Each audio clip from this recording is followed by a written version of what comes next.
perkenalkan, nama saya Maria Christina Mutibaria. Saya dari kelas 10 Perbankan. Di sini saya akan mempresentasikan materi mengenai pajak bea perolehan hak atas tanah dan bangunan. Nah, sebelumnya, pajak itu sendiri tergolong menjadi dua bagian, yaitu pajak daerah provinsi dan pajak daerah kabupaten. Nah, pajak bea perolehan hak atas tanah dan bangunan ini merupakan pajak yang tergolong dalam pajak daerah kabupaten. Nah, selanjutnya, apa sih yang dimaksud dengan pajak bea perolehan hak atas tanah dan bangunan? Bea perolehan hak atas tanah dan bangunan atau yang disingkat dengan BPHTB diatur dalam ketentuan peraturan perundang-undangan di Indonesia saat ini, yaitu Undang-Undang Nomor 20 Tahun 2000 atau yang biasa disebut dengan Undang-Undang BPHTB memberikan pengertian mengenai BPHTB, yaitu bea perolehan hak atas tanah dan bangunan adalah pajak yang dikenakan atas perolehan hak atas tanah dan atau bangunan yang selanjutnya disebut pajak. Jadi BPHTB adalah sama dengan pajak perolehan hak atas tanah dan bangunan. Yang dimaksud dengan perolehan hak atas tanah dan bangunan, Undang-Undang BPHTB menyebutkan bahwa perolehan hak atas tanah dan atau bangunan adalah perbuatan atau peristiwa hukum yang mengakibatkan diperolehnya hak atas tanah dan atau bangunan oleh orang pribadi atau badan. Selanjutnya, objek, subjek, dan wajib pajak BPHTB. Dalam pasal 2 Undang-Undang BPHTB, yang menjadi objek BPHTB adalah perolehan hak atas tanah dan atau bangunan. Perolehan hak atas tanah dan atau bangunan tersebut meliputi yang pertama, pemindahan hak karena jual beli, tukar menukar, hibah, hibah wasiat, waris, pemasukan dalam perseroan atau badan hukum lainnya, pemisahan hak yang mengakibatkan peralihan, penunjukan pembeli dalam lelang, pelaksanaan putusan hakim yang mempunyai kekuatan hukum tetap, penggabungan usaha, peleburan usaha, pemekaran usaha, dan hadiah. Yang kedua, pemberian hak baru karena yang pertama, kelanjutan pelepasan hak dan di luar pelepasan hak.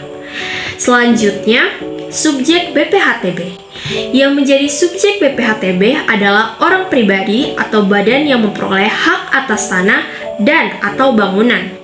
Wajib pajak BPHTB, subjek pajak BPHTB sesuai dengan ketentuan tersebut di atas menjadi wajib pajak BPHTB apabila dikenakan kewajiban membayar pajak.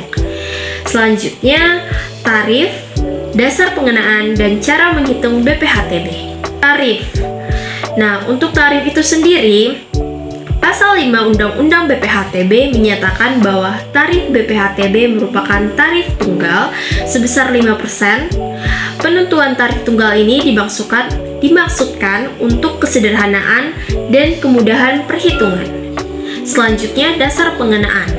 Yang menjadi dasar pengenaan BPHTB adalah nilai perolehan objek pajak atau yang biasa disebut dengan NPOP, sesuai ketentuan pasal 6 Undang-Undang BPHTB. Selanjutnya, cara menghitung BPHTB.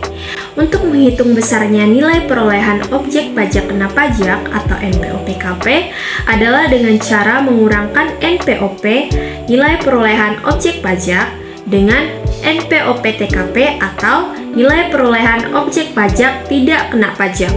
Dengan demikian, untuk menghitung besarnya BPHTB terutang adalah BPHTB terutang sama dengan tarif dikali NPOP-KP atau 5% dikali buka kurung NPOP dikurang NPOP-TKP. Berikut contoh soalnya.